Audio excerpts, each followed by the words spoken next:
Hello friend, welcome to my YouTube channel. आज हम question number 2 करने जा रहे हैं। क्वेश्चन नंबर 2 बोलता है find the LCM and HCF of the following pairs of integers and verify that LCM into HCF is equal to product of two numbers.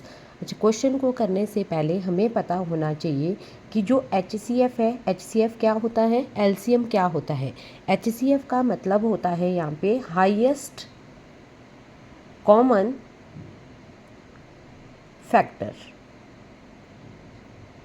हमने क्या करना है, टर्म में जो कॉमन चीज़ आ रही है वो हमारी क्या बन जाती है, एचसीएफ बन जाती है। और उसके अलावा जो भी बचता है वो हमारा सारा किस में आ जाता है, एलसीएम में। एलसीएम का मतलब होता है लीस्ट कॉमन मल्टीपल।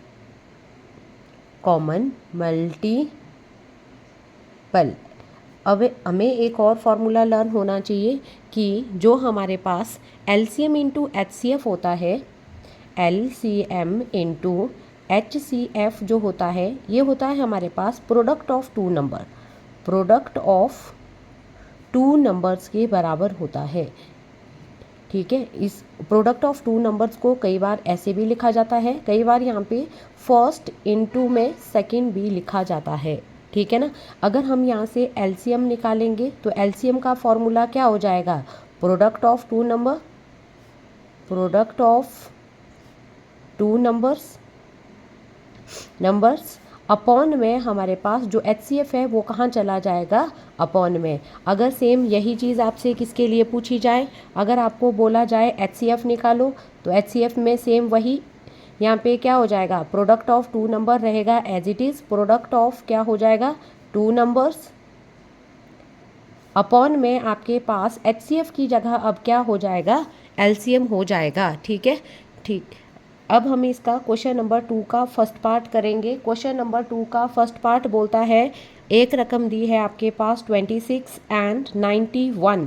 आपने इसका एचसीएफ निकालना है, एलसीएम निकालना है और इनकी क्या करनी है, वेरिफिकेशन करनी है। ठीक है, सबसे पहले 26 और यहाँ पे लिखेंगे 91। इसको हम प्राइम फैक्टराइजेशन मेथड द्वारा सॉल्व करेंगे। देखो यहाँ पे लास्ट में 6 है, इट मीन्स ये किससे जाएगा, 2 से। 2 वन ज़ा 2, फिर यहाँ पे 2 3 ज़ा 6, 13 13 के टेबल से जाता है, 13 वन ज़ा 13। फिर सेम इसी तरीके से 91 को करेंगे। देखो लास्ट में 1 है तो इसका मतलब किससे जाएगा, 2 से नहीं जाएगा, 3 से देखते हैं। 3 3 ज़ा 9, पर 3 के टेबल में 1 नहीं आता है। अब 3 के बाद नेक्स्ट जो और नंबर आता है वो आता है आपके पास 5। बट 5 से जाने के लिए एंड में या तो आपके पास 0 होना चाहिए या तो 5, तो 5 से भी नहीं जाएगा। 5 के बाद नेक्स्ट ऑड नंबर आता है आपका 7। 7 से देखते हैं, 7 वन ज़ा 7, 9 में से 7 गए, कितने बचे, 2, तो 7 3 ज़ा 20, 1 13 13 से जाता है। तो यहाँ पे देखेंगे आप, जो आपके पास 26 है, 26 के फैक्टर बन गए 2 इंटू 13 इंटू में 1, और 91 के फैक्टर बन गए आपके पास 7 इंटू 13 इंटू 1। देखो इनमें हमें कॉमन क्या दिख रहा है, कॉमन दिख रहा है हमें, एक तो 13 दिख रहा है, दूसरा हमें क्या दिख रहा है, 1 दिख रहा है। ठीक है, हम इसमें क्या निकालेंगे, पहले एचसीएफ निकालेंगे। एचसीएफ ऑफ किसका, 26 और 91, वो आपके पास क्या आ जाएगा, यहाँ पे 13 इंटू 1, तो 13 वन ज़ा 13। एलसीएम में हम क्या करेंगे, मतलब यहाँ पे पहले एलसीएम लिखेंगे 26 और 91 का।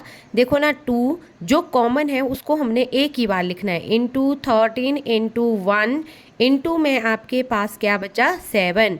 ठीक है, 13 वन ज़ा 13, 13 टू ज़ा 26, 7 वन ज़ा 7, 26 को 7 से मल्टीप्लाई करेंगे, 6 7 ज़ा 42, कैरी कितनी बची, 4, 7 टू ज़ा 14, 14 में 4 जोड़े कितना आया, 18। तो आपके पास जो एलसीएम है वो आ गया आपके पास 182। ठीक है, पर इसने अब आपको क्या बोला है क्वेश्चन में कि आपने क्या करना है, वेरिफिकेशन भी करनी है। ठीक है, क्या करनी है, वेरिफिकेशन। देखो ना, वेरिफिकेशन के लिए इसने हमारे पास फॉर्मूला दिया हुआ है कि एलसीएम इंटू जो एचसीएफ होता है वो किसके बराबर दिया हुआ है, इसने प्रोडक्ट ऑफ टू नंबर्स किसके बराबर दिया है, LCM into HCF is equal to product of two numbers. Okay, तो यहाँ पे देखो एलसीएम हमारे पास कितना दिया है 182, एचसीएफ हमारे पास कितना दिया है 13 इज इक्वल टू, यहाँ पे देखो प्रोडक्ट ऑफ टू नंबर हमारे पास कौन कौन से हैं, वन दिया है 26 और दूसरा दिया है आपके पास 91। तो यहाँ पे हम क्या करेंगे 26 इंटू में 91। अब देखो हमने क्या करना है रफ वर्क में, यहाँ पे 182 को 13 से मल्टीप्लाई देना है। 182 इंटू में कितना करेंगे 13, 3 2 ज़ा 6, 3 8 ज़ा 24, 24 का 4 कैरी कितनी बची 2, 3 1 ज़ा 3, 3 प्लस 2 कितने हो गए 5। फिर इनको फिर 1 से मल्टीप्लाई करेंगे, 2 1 ज़ा 2, 8 1 ज़ा 8, 1 1 ज़ा 1, फिर 6 का 6, 4 में 2 जोड़े 6, 8 में 5 जोड़े 13, 13 का 1 कैरी बची 1, तो 1 प्लस 1 कितना हो गया 2। तो यहाँ पे देखना 2 3 6 6 आ गया आपके पास, ठीक है। जब आप इन दोनों को मल्टीप्लाई करेंगे ये भी कितना आ जाएगा 2 3 6 6। तो हम क्या बोलते हैं, हमने वेरिफिकेशन कर ली कि लेफ्ट हैंड साइड बराबर है किसके RHS, ठीक है। इसी तरीके से आप बाकी पार्ट को सॉल्व करने की कोशिश करेंगे। अगर आपको मेरे पढ़ाने का तरीका अच्छा लगे तो प्लीज़ मेरे चैनल को लाइक सब्सक्राइब एंड शेयर करना ना भूलें। Thank you.